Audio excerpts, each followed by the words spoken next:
Well, welcome back, everyone. Looks like most folks have been able to find the link to move from one meeting to another. I can see good number of folks already here in the event, so glad to see that. We've got a great session up here at the 10 o'clock hour Eastern Time here in our second session.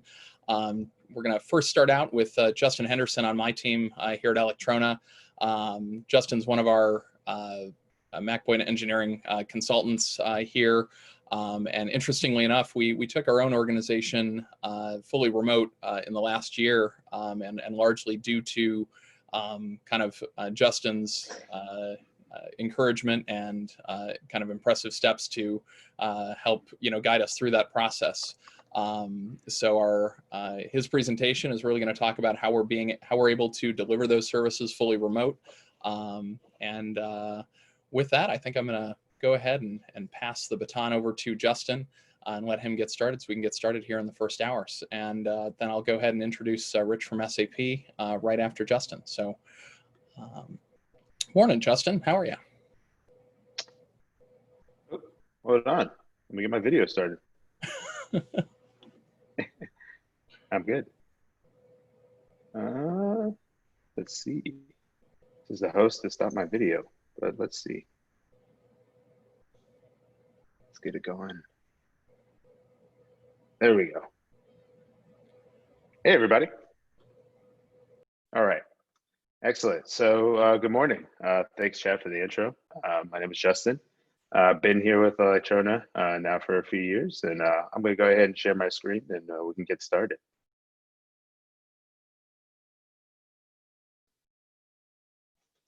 So once again, hello. Just kind of a brief introduction to me. My name is Justin, and I've been at Alectrona now for 3 years, and actually been doing the remote working for about 5 years or so now. I'm here to talk today not only about remote work, but kind of how we do remote work as an IT organization as well. We often get a lot of questions about, that's cool, how do you make it work? I'm kind of here to talk about, IT remote work in general, and a little bit specifically about how we do it as well. So to kick things off, kind of want to talk about the current state of the industry as a whole, and actually remote work in general. This was a confidence index poll that was done by LinkedIn over April and May.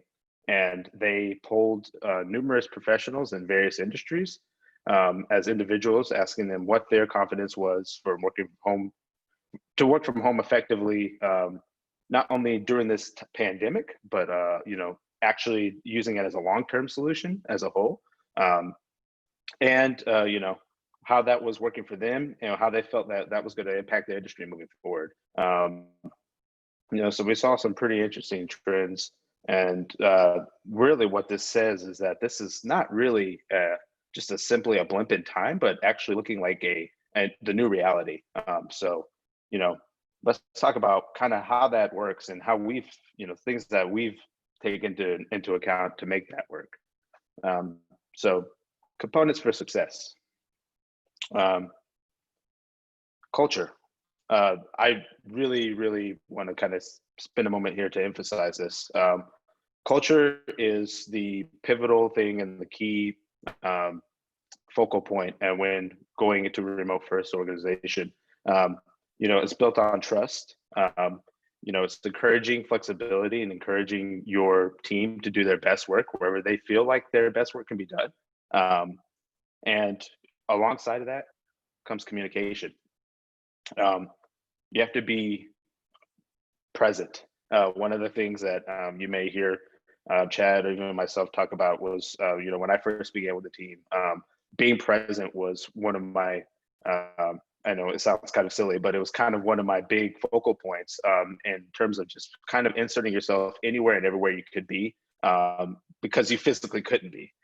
So, checking in with your teammates regularly, taking ownership of that and making sure that you're the one seeking that out and not necessarily waiting for someone else to seek that out for you, and ask where you can be helpful, anywhere that you can provide input, anywhere that you can add to a process or document something, like just insert yourself wherever you can. And then flexibility / openness.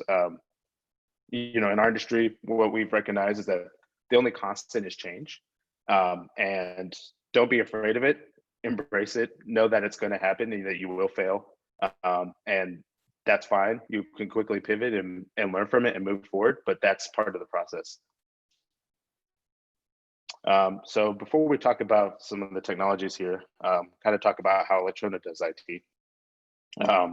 You know, before, as Chad said before, we were not a fully remote organization. I was actually the only remote team member. And then fast forward to now, we are a fully remote organization. You know, in terms of our internal process and day to day, you know, we do daily stand-ups. We hold weekly discussions. And we've even actually adopted some of the agile software methodology in terms of setting up monthly sprints to knock out large projects and get big ticket items done. So we've kind of fully embraced the, you know, hybrid way of working that you may not traditionally see in some IT organizations. And, you know, we've focused on the cloud first infrastructure. So, you know, not only for us, but, you know, we've talked to our clients about this as well. That's really kind of the important thing here is, you know, not only embracing these things, you know, internally, but, you know, getting your clients to kind of understand some of these things. And we found great success in actually getting a lot of our clients off of legacy infrastructure and into, you know, cloud first infrastructure. So, you know, this is the kind of core stack that we focus on. The tools are great, but without that process in place and without that, you know, without the documentation and specific kind of key goals for these things, they're kind of irrelevant. But, you know, we've actually built some internal syncing and automation around all these services to help us actually execute our job and do that better. So, you know, we can kind of talk about that later, but those are the primary things that we're using on a day-to-day basis. So, you know, without further ado, what's next? You know, where do we go from here? Can this be done? Can IT be done remotely? Yes. Now, that's a very basic response or answer to that, but you know, there's a couple of things that you need to consider before, you know, taking the next steps. As like, you know, you got to have some buy-in from leadership. This is a organizational change and a shift in the culture. So, you know, it starts with leadership and it trickles down the rest of the organization. You know, you don't just flip the lights on and say, okay, great, we're here now, let's do this. You know, this takes a true shift in a way of thinking and taking a hard look at what you're doing now and, you know, how can you improve it and how can you better leverage the things that are available to you. You know, that leads to my next point of leveraging existing technology. Automation presents a lot of opportunities to do things more efficiently and to help you do things better. A lot of people say, I want to automate myself out of a job. Well, you know, that's not quite literal, but I think what they're really trying to say is that, you know, they're trying to do their jobs more efficiently and more effectively to free them up for, you know, even tackling even larger challenges as well. And let's not forget, this is all about taking back some of your life, right? Having that added flexibility to spend times with your friends, your colleagues, and, you know, having the freedom to work wherever you want and, you know, see people and, you know, experience more of your own life, which is really what we're all working to do anyway, right? So I want to leave you guys with this quote here. Stuart Butterfield, founder of Slack. It's very basic. It says, never waste a crisis. And my takeaway from this is, you know, we're all going through unprecedented time at the moment. And, you know, a lot of us have been challenged in ways that we never foresee. And, you know, we're often in the business of putting out fires, but, you know, this is an actually unique opportunity to pivot and take a direction that, you know, we didn't see coming. So this is actually an opportunity to improve and become even better than before. So, you know, that's my time, and I thank you guys for participating. Thanks so much, Justin. We're doing a few of these quick talks with kind of limited Q&A, so feel free to pass these into the Futureproof IT 2020 Slack workspace. There's a channel there for Ask Justin. I'm sure Justin would be happy to answer some questions about best practices around remote work. Really appreciate you joining us this morning, Justin. Thanks a lot. Thanks, guys. Next up, we've got Rich Trouten, a man who, at least for a number of the attendees here, probably needs no introduction. Rich is the lead endpoint engineer over at SAP, and is going to be talking about how SAP has transitioned to its global workforce to working from home. Very excited to hear about this, and also, as before, feel free to submit Q&A here in the Zoom Q&A or in the Slack workspace. But with that, I'm going to go ahead and pass it right over to Rich. Morning. Good morning. Let me get my screen shared. One moment here.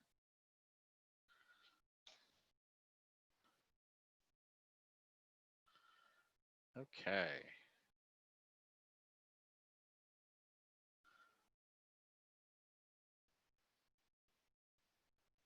All right. Looks great.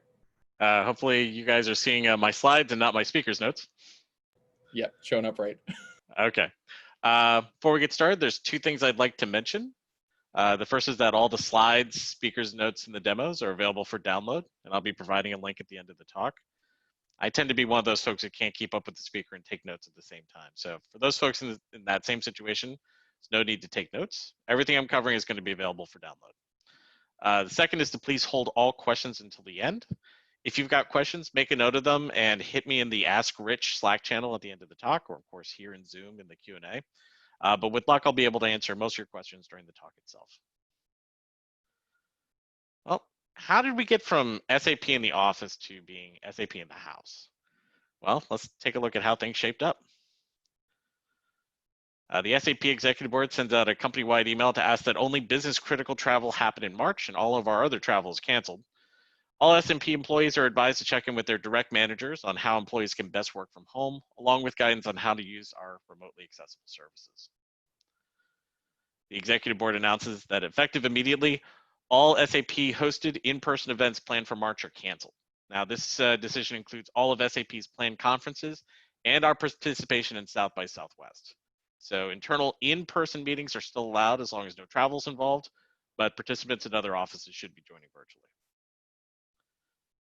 SAP North America encourages all employees based in Seattle and San Francisco to work from home if possible until further notice. Now, these offices themselves remained open for business critical activities and to accommodate those who couldn't work remotely. The Executive Board announces that our existing travel restrictions are being extended to the end of April. Business travel is being defined as those matters requiring physical attendance to ensure business continuity for all of SAP. So if you are not keeping the entire company running, you are not traveling. All offices remained open at this point, but the board requested that all employees now work remotely. Notice is also given that the offices may be closing with very short notice, so all employees are asked to take home laptops and all necessary IT equipment home in the evenings. Outside the company, the US has now begun to restrict travel from Europe.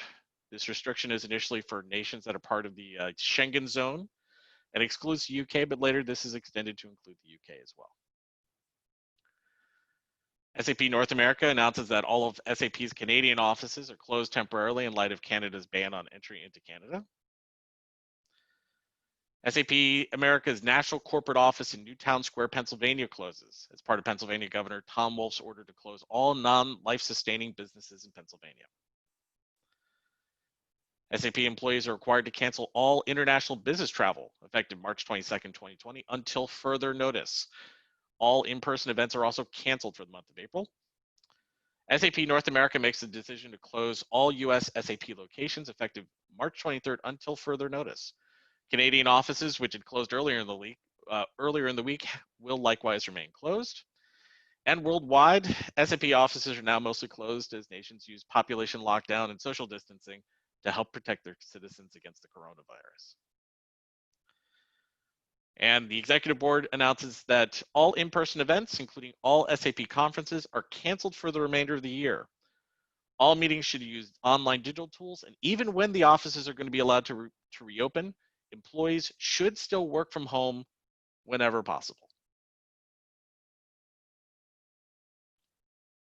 So we've now gone from a company with large numbers of people in office buildings to the vast majority of us now working from home. We are now SAP in the house. How? Well, it's fair to say that SAP spent years unknowingly preparing for the situation we're now all in, because SAP has fostered a remote-friendly workplace culture for a while. In order to work remotely, you need the approval of your immediate manager, and that's about it. In the US, a large percentage of the SAP America workforce works either partly or entirely remotely. So to give an idea of how we got to the point of being able to shift to working from home, I'm going to be describing my experiences because I happen to think I'm a good example. So I was hired in 2017 to be a part of the team at SAP, which is responsible for overall management of Apple devices used by SAP. So as part of joining the company, I agreed with my boss that I would be working 100% remotely. So my official office is at the SAP corporate headquarters in Newtown Square, Pennsylvania. My actual workplace is at my home near Frederick, Maryland. And as part of equipping this office, I was able to take advantage of the following. The first was that I was able to order computer equipment from an online portal and have it shipped directly to my house. And the second was that I have a hardware VPN box that not only connects me to the corporate network, but it also provides me with a fully functional wireless access point for our internal company Wi-Fi network. And I was also able to take advantage of a setup process for my new equipment in 2017, which only required an internet connection for about 90% of the total process. So the setup process also provided me with remote access tools needed to complete the remaining 10% that actually required being connected to the company network. But how did we get to this in 2017? Well, let's first look back to where we were 4 years ago in 2016. To help show our transformation process, I want to focus in on a single part of it. So my team is responsible for supporting and managing SAP's Macs on a company-wide scale. So let's take a look at the process of setting up new Macs and upgrading them to new operating systems. So to manage SAP's Macs, we use a comprehensive management system for Apple, macOS, and iOS devices called Jamf Pro, and this is developed by Jamf Software. Jamf Pro gives us the ability to set up new Macs, install software, manage the Mac's configurations and settings, and other tasks as we need them. And in particular, our users and technicians rely on Jamf's self-service portal to install SAP-approved software and to run scripts to diagnose and fix problems. It's really difficult to overstate how useful Jamf Pro is to our company's Mac users. And in 2020, it's available to every SAP Mac with an internet connection. However, it hasn't always been that way. In 2016, Thomas Saueressig became the new CIO at SAP. And as part of his new role, he decided that SAP needed to provide not just a good experience for SAP's Mac using employees, but the best experience to be found anywhere. In 2016, though, we were not there. It was not awful, but what it was kind of typical. So the Mac environment was trying to replicate the Windows environment as much as possible. We had a Jamf Pro server that could only manage Macs when they were on the company network. So as soon as a Mac left the company network, we were not able to manage them or provide any of Jamf Pro services like the self-service portal. We had two separate wikis, one for IT staff and one for customers. Access to either required being on the company network. And all the Macs were bound to an on-premise Active Directory domain and used it for account and login information. So this AD domain is only accessible within the company network. So along with being bound to Active Directory, everyone in the company was issued a certificate from our AD domain's Active Directory certificate services. Referred to as SSO certificates, they are used within SAP to authenticate to the vast majority of our services. So our new machine setup process relied on installing the OS from a USB flash drive, then running a separate script that enrolled our Macs with Jamf Pro. Once enrolled, Jamf Pro would then install software and configure the Mac settings. Now, because our Jamf Pro server was only available on the company network, new machines could only be set up in an office. We had a bazillion local distribution points to distribute software in every SAP office, but none of them could be accessed outside of the company network. So the number of distribution points also meant a delay in deploying software, as all needed to be updated before the new software can be installed. So as you can see, even when it came to just setting up new Macs, the resources needed were mostly tied to the company network.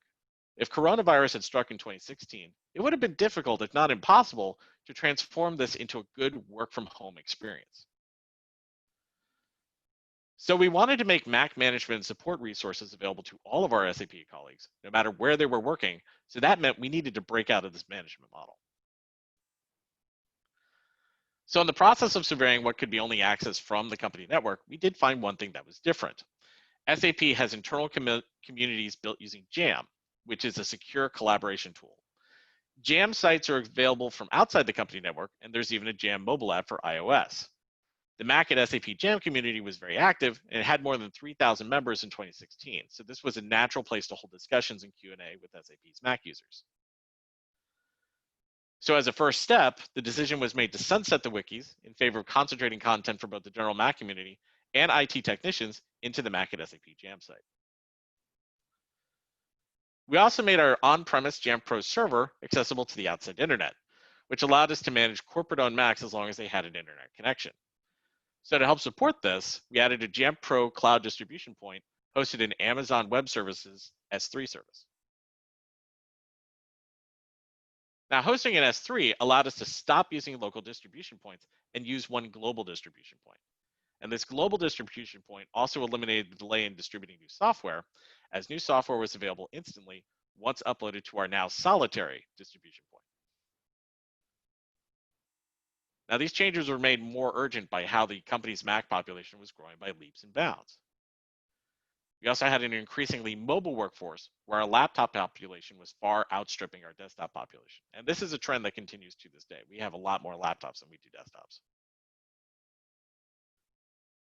So to provide a goal for relaunching on how we provide the Mac at SAP experience for our Mac using colleagues, we chose to coincide it with the launch of macOS Sierra in September 2016. So in addition to our new focus on providing support with only an internet connection, we were also going to begin supporting a new Apple operating system on the day of its release. So as part of that effort, 3 new applications were developed. Each were designed to handle certain needs that we saw within the SAP Mac community. The first, Refresh, was built to be an imaging tool that anyone can use. You didn't have to wait on IT to rebuild a Mac. You just needed to have a spare machine or a colleague's spare machine that you could connect to in target disk mode. Meanwhile, Assistant configured the Mac at a global level and installed all necessary software using Jam Pro policies. With Jam Pro now accessible with only an internet connection, that meant that machines could be set up or rebuilt without needing a connection to the company network.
Meanwhile, Assistant's job wasn't quite done yet. It also worked at the user level to help the user configure their Mac.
And the last app is one I'm actually pretty excited to discuss, as it solved a problem for us in a way that's easy for us to support and our users to use no matter where they are. Now, this tool allows our users to work as standard users most of the time because they can always request admin rights when they need them. Privileges is also a self-contained application without network dependencies, so it can be used anywhere at any time.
Meanwhile, outside of the Mac platform, we were also developing tools to help us be more transparent with our colleagues.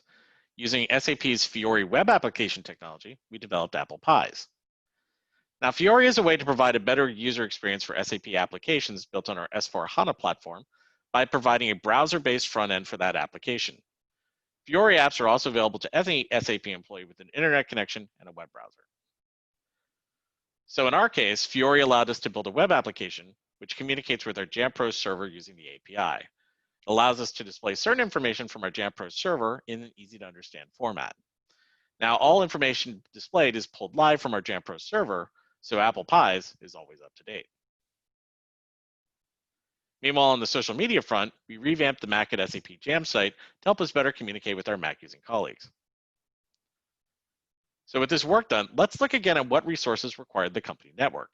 In the course of a year, we had dramatically reduced our dependence on being on the company network. When we hit Sierra's launch day, everything was ready.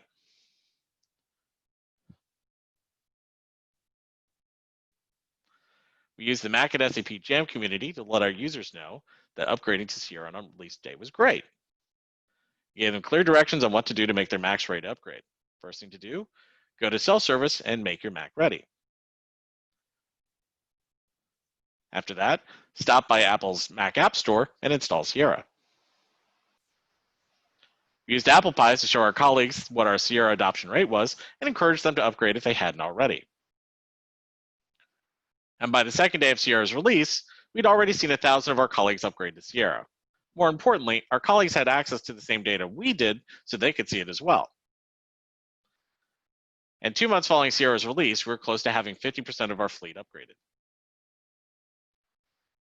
Meanwhile, we were making changes to our Sierra build to help us become less dependent on our company network. The first change was to stop using Active Directory mobile accounts and transition to using local accounts. Local accounts could be created on the Mac, and they didn't require a connection to the company network in order to work. However, we still wanted to use Active Directory for Kerberos and password management, so at the same time that we began using Apple's Enterprise Connect in place of using mobile accounts to synchronize our local account passwords and to provide Kerberos ticket management. Now with this change, we also began using Apple's Enterprise Connect to manage our SSO certificates. So in this case, Enterprise Connect was connecting to AD and running a script that leveraged the Kerberos credentials provided by Enterprise Connect to request that SSO certificate. However, this still did require a connection to the company network. We also made the decision that it was time to retire our existing Jamf Pro service, which is hosted on our company network, and set up a new Jamf Pro services that was hosted in Amazon Web Services. So why host in AWS? Well, the most important was to take advantage of AWS's high availability services. It also allowed us to make Mac supporting services accessible by SAP employees as long as they had an internet connection, and it also allowed SAP IT to manage all internet-connected SAP-owned Macs. But building good infrastructure takes time, so the team decided that the best approach was to debut it in time for High Sierra's release the next year. So as Sierra launched and our colleagues adopting it en masse, it was time to turn our attention to what was next, High Sierra. So as part of the development process, the decision was made in collaboration with our security folks that once a new OS was released, that would be our only supported operating system. And to help make sure that our Macs are keeping themselves up to date, the options for automatically downloading and installing macOS and security updates would also be enabled. These updates would be coming from Apple's own software update servers rather than ones we hosted ourselves. And another change was to resolve the dilemma of giving folks admin rights or not. Our answer is to use standard users by default and ensure that the Privileges app is installed. So that means that our users run as standard users the vast majority of the time. When they need admin rights, those rights are available on demand. And since Privileges doesn't have any network dependencies, they can use this no matter where they are. Meanwhile, Apple was making some changes on their own. One of them was to remove support for the target disk mode-based setup process that Refresh uses. So in its place, we decided to use Apple's Internet Recovery, as it is Apple's supported method for installing the OS. So with the change to using recovery, our High Sierra process looked like this. So first, we went through Apple Setup Assistant.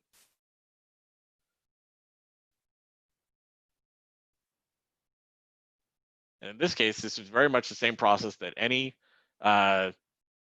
consumer would see when they pulled a new Mac out of the box and set up their account for the first time. Our main difference was that we set ours up using our SAP username and password.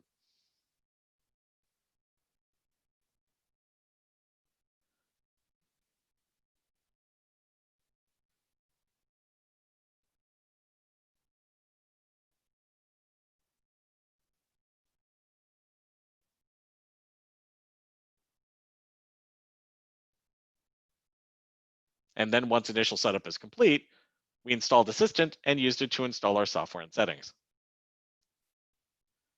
So along with launching support for High Sierra, we were also launching our new Amazon-based Jamf Pro service. So as Jamf Pro is our primary source for software installation, new machine setup, and management, this was a major step forward for SAP and endpoint management being independent of our company network. So with this done, let's look again at what's required being on the company network. So at this point, we're down to SSO certificates and printing. And we're also cutting down on the infrastructure that we need to set up and run ourselves in favor of using Apple's cloud services. For example, we're using Internet Recovery to wipe and reload the operating system instead of having to set up and maintain our own tools. We're using Apple's software update services in place of using on-premise caching servers. And we're also having folks using the Mac App Store to upgrade to new versions of Mac OS. All of these services don't require us to do anything in terms of maintenance or support, and they're all available over a regular internet connection. So when we hit High Sierra's launch day, everything was ready to go, and we were once again able to provide that 0-day support. So we used the Mac at SAP Jam community to let our users know that upgrading to High Sierra on release day was approved by IT. We had also made the upgrade process even easier, as the only thing needed was to go to the App Store and install High Sierra from there. And to help folks with this, we put an upgrade to High Sierra button in our self-service. Unlike the Sierra release, though, all the button did was open the Mac App Store to the correct page to download and install High Sierra. Thanks to the work done during Sierra, no other configuration was needed to make SAP Macs ready for High Sierra. And we followed a similar path for macOS Mojave and Catalina, where we provide support on release day and also work to be that much more independent of the company network. And our latest success in that regard has to do with new machine setups and user certificates. Apple's automated device enrollment program allows us to have Macs that our colleagues can set up themselves without needing IT's assistance. So let's take a look at how this works now with the automated device enrollment program.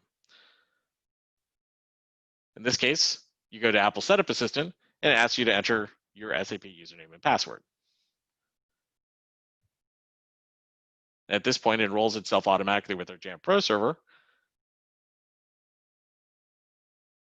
And we can also use it to set up our SAP accounts.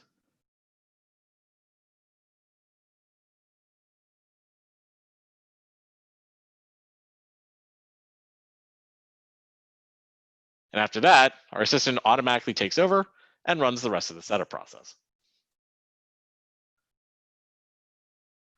And our most recent innovation involves our SSO certificates, where we have been using Enterprise Connect to connect to the AD certificate server and retrieve an SSO certificate. However, as previously mentioned, this required a connection to the company network. As of April 1st, we've rolled out a new method where Jamf Pro is used to connect to the AD certificate server and retrieve that SSO certificate for the Mac's user. So since Jamf Pro is accessible from any internet connection, that means that getting an SSO certificate no longer requires that connection to the company network. So with this work done, let's look again at what's required beyond the company network. At this point, we're down to the bare minimum, and we're working to close even that gap by building a Fiori app that allows you to add corporate printers up to your Mac from anywhere. Still need to be on the network to actually print to the printers, but in terms of setup, we're trying really hard to make sure that you don't need any connection to the company network. What all this means is that in 4 years, we've turned a process that required the corporate network and a lot of support from IT into a process that can be run by one of our SAP colleagues sitting in their home using their home internet connection. Now, similar transformations have been occurring within other areas of SAP's IT infrastructure, where the focus has been on moving from on-premise services to now using cloud services. So with regards to email, we've transitioned from Exchange to Exchange Online. For file storage, we've been retiring internal file services in favor of OneDrive and SharePoint. For internal communication, we've been retiring our on-premise Skype for Business in favor of Slack, Teams, and Zoom. And we've moved our human resources services to our SuccessFactors cloud service. And as part of that, we implemented self-service functionality for many HR processes. Even our Jamf Pro service has moved completely to the cloud, with both our iOS and Mac management services moving to Jamf's Jamf Cloud service in the past 2 years. So, while we didn't have a crystal ball and we didn't see this pandemic coming either, the actions we were taking between 2016 and 2020 were the right ones to help us quickly move our workforce from one working in the office to one working at home. And because of this, we've had time and resources available during this pandemic to develop tools that help ourselves and others. And a good example of this is Qualtrics's Remote Work Pulse tool, which helps businesses understand how prepared they are to work remotely and support their employees by making sure they have what they need. And this has been made available for free to whatever organization may need it. And another example is that SAP has made Ariba Discovery available for free so that any buyer can post immediate sourcing needs and any supplier can respond. So let's take a look at our lessons learned. When I was writing this talk and looking back in March and April, I kept seeing places where we had unintentionally been prepared for this crisis when it came upon us. But the key word here is unintentionally. None of our previous efforts had been in service of preparing for what actually happened. So I'd say the biggest lesson for all of this is that every so often, the universe is going to confront us with the unexpected, and we have to react to that with what we've got. Now, that said, the biggest lessons I see are these. The first and most important is make sure that your employees are well equipped to work in any location. Now, this isn't just making sure they have a laptop. This is also making sure that no matter where they are, they can log in, access their tools easily, and start working. Actively look for the barriers that may prevent work from getting done. And this can be approached from several angles. So if your vital tools are not internet accessible, your VPN capacity needs to be robust enough to accommodate extraordinary levels of use. At the same time, the more tools that you can move to be securely accessible via the internet, that's both less strain on your VPN and also less chance that a VPN failure will cause a complete work stoppage. And I'm sure we've all heard this sales pitch 1,000 times. The cloud will solve many of our problems. But in this case, it is true. SAP's embrace of cloud services, both our own and others, gave us redundancy, capacity, and omnipresence. Without being able to host services for our customers and ourselves on cloud providers like SAP Cloud Platform, Alibaba, Amazon, Azure, and Google, the coronavirus transition experience for us and our customers could have been much rockier. Also, going along with the idea of the cloud providing redundancy, having a plan B and C is essential for when things go even more sideways than you think they possibly can. So going back to March and April, I'm sure everyone remembers how Zoom, along with its higher profile, also was found to have some security problems. Because we had multiple tools available for online meetings, we were able to keep working smoothly using those alternatives while working with Zoom to make sure that our Zoom setup was secured. Lastly, keep the lines of communication wide open.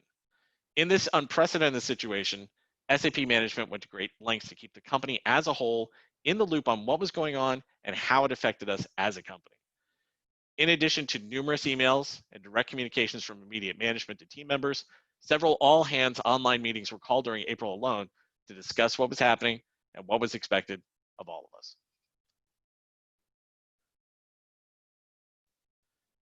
And as promised, here are the links for this talk. PDF of the slides and the speaker's notes are available from the link on top, and keynote slides that contain absolutely everything that I've been speaking about is available from the link below. And I think with that, we have some time for questions. Yeah, if anyone who is interested in asking a question live, if you want to submit that through the Zoom Q&A, I'll go ahead and pass those to Rich. Any questions we don't get to, obviously, we'll have over in the Futureproof IT Slack workspace. I do see we actually have a question over in the Slack workspace. I'll go ahead and ask. Shakir Tanis asks, how are you handling Apple's increased user-centered security initiatives in Catalina, for example, TCC and the privacy preferences? So for that, we have JamPro, like I said, and JamPro provides support for pushing out the privacy preference control profiles that'll manage TCC. So that's generally how we're handling that. We are trying to take a light touch approach in that regards. So we are not afraid to let our users, see those dialog boxes. We're not trying to control, absolutely every app. But for our core apps, we are pushing out those privacy preference control profiles to make sure that they have a smooth experience.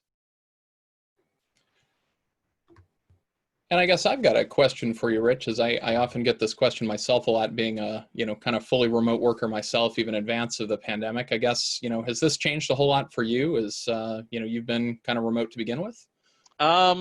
Oddly, Not much. So because I am 100% remote, my workplace didn't change. How I connected to my company network didn't change. For me, this was oddly normal. This transition that happened. So I think the main thing I noticed was that some of my colleagues were kind of working a little later than I was used to seeing them. Like, because we have a Slack community of our own for work, and I was seeing my coworkers in Slack much later than I was expecting to see them. So that was good and bad. I was a little I was like, it's great that I can talk to them. I'm a little worried about their work-life balance. Absolutely. I think we've got maybe enough time for one or two more. I've got one from Jonathan Spiva asking, do you have any metrics or thoughts on how often a computer fails the onboarding or reset workflow, and kind of how do you deal with that if something fails? If something fails, so we have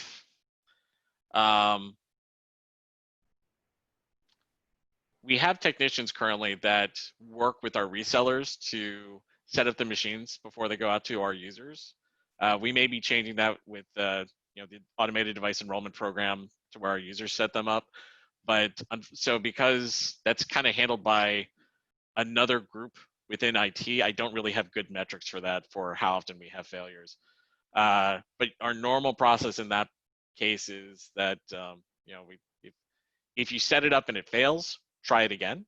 Just run through our setup process again. If it looks like there's some just endemic issue with this particular machine, every so often you get a lemon, send it back. Got it. I've got another question from Anthony Reimer about any tips for those of us who are new to working from home, given that you built your own office in your backyard. I guess any for those of us who may kind of be in the process of transitioning, anything you'd recommend that maybe we hadn't thought of? Oh, I actually have a blog post which I'll post into my Ask Rich Slack channel that describes kind of my my process. One of the things that in particular was important for me is I knew I needed to have some sort of psychological separation between work and home. There's a reason I built an entirely separate building outside my house, and that is that when I know when I close that door behind me, that's me leaving work. So I can go into my house, I'm not at work. And I take that to the extent of I don't take a work laptop into my house with me. All that stays in the office, and because I know that if I really need to go back to work, it's a 5-minute walk. But it helps me maintain that mental separation, and that's really helped me out over the past few years because if you work out of your house, sometimes you just never leave work, and I didn't want to be that because I've got in the house I've got my family. And I've got other things I need to care about, and mixing the two for me just isn't a good combination. Great.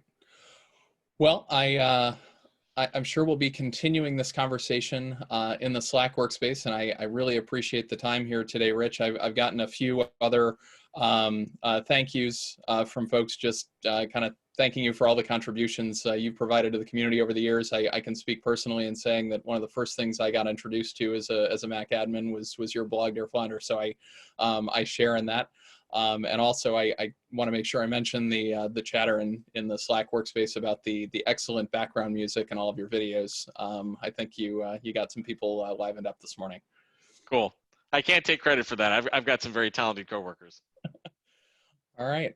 Well, really appreciate you joining us, Rich. We're going to be transitioning over to another meeting ID here in a few minutes, along with a panel kind of about the consulting experience, a little bit different from the in-house experience that Rich just took us through, with Tom and Johan and I, the organizing committee here, participating in that conversation.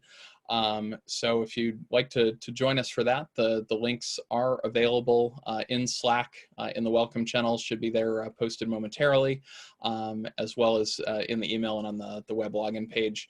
And I'm going to pass a couple of these other questions that we got here in the Q&A over to the Slack workspace. But I really appreciate your time this morning, Rich, and thanks so much for joining us. Thanks for having me.